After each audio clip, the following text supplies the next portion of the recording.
Minister, I want to start by asking you some questions. And the first one is, obviously, can you confirm why the report was delayed for so long, prolonging the suffering of the families and their loved ones?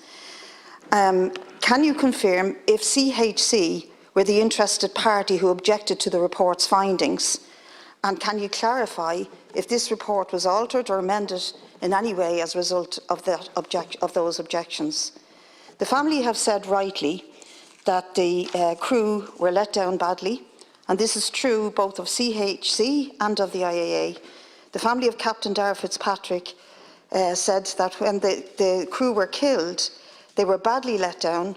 We believe that Darragh and other crew members of the Rescue 116 were badly let down too. They were let down not just by CHC for not providing them with the safe procedures, training, mapping, proper life jackets, etc. They were let down by the CHC indeed, but by the Irish Aviation Authority, by the department, by ministers who over many decades allowed this to happen, and indeed by the state itself in its enthusiasm for contracting out core services and the responsibility of the state itself. You said, Minister, that you believe this was a tragic, unforeseen accident. But I don't believe this was a tragic, unforeseen accident, because when you prioritise costs in tendering out core services, then you create very serious risks and cost of life. You wouldn't say that the cervical check debacle was an unforeseen accident.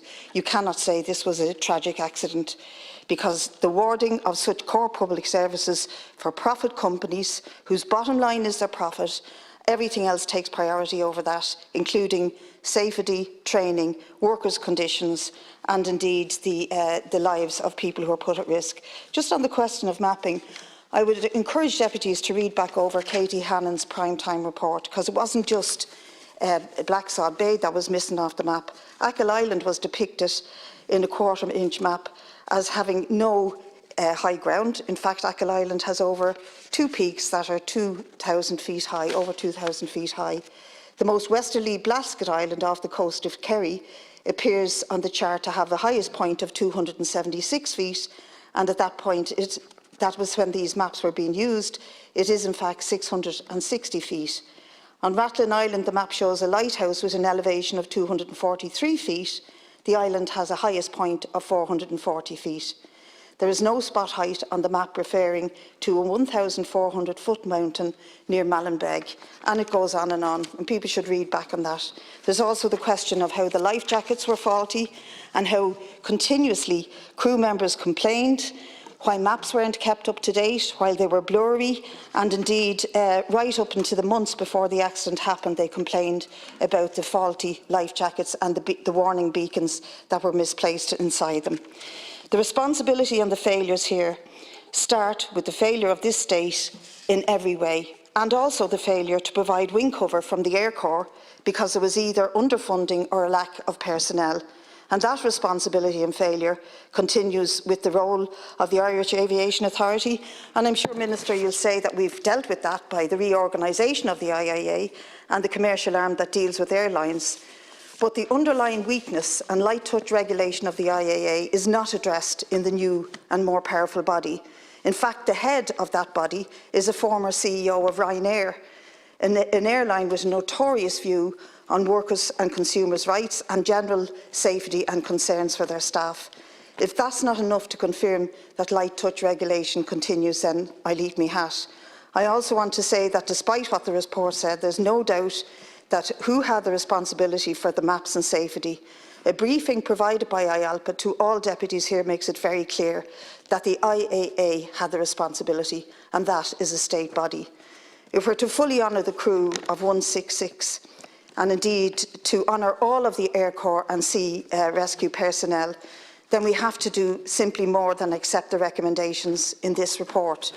We have to end the light touch regulations in bodies like the IAA, and we have to end the tendering and obsession with cutting costs for vital public services and ensure that state operates such vital services itself.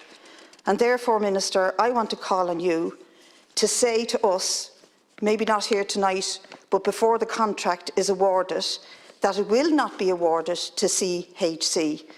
If you award that contract to CHC, who have huge responsibility for the loss of life in this case, then the dedicated staff and the personnel that are employed to look after our safety at sea and to rescue us will be highly insulted. I think it would be an absolute irony and tragedy for the state to do this. I want to express my solidarity, obviously, with the families and to really commiserate with them that they had to wait for so long for this report to be published. And the last thing I'd like to say is about the contract itself, which is worth billions. Should not the state, as I said by previous speakers, take full responsibility for the role of our air and sea safety and rescue? Because you're going to contract out for billions to a company who've actually put the lives of people at risk instead of taking on the responsibility ourselves. I'd like you to comment on those things and to try and answer the questions that I asked you about the criminality that is inherent here. And ultimately, I believe that the state owes the families an apology. This would not have happened were it not for consecutive and, right down through the decades, going right back. Indeed, when Dara Clearly was making his speech, I was reminded of Fianna Fáil actually appointing the IAA in the way that they did, contracting out the services and structuring it in the way that they did when they were in power. So these things need to be addressed by the state, and the families are absolutely owed that full apology and explanation from the Minister today.